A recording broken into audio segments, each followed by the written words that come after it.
Alright, so I do apparently have it at my house here, the Harbor Freight Boroscope. A friend of mine loaned me, and apparently we both forgot that I have it. So that round shiny thing is the throwout bearing. And if you look, man, it's hard to do. You see those long fingers?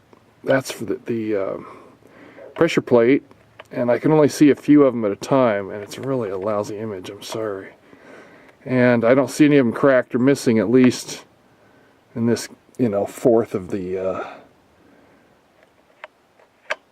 pressure plate. So I'm just going to shine it in here and see what we can explore.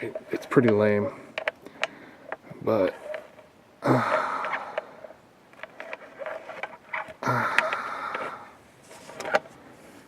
yeah, this is not going to come out very well, but see the fingers, see the throwout bearing.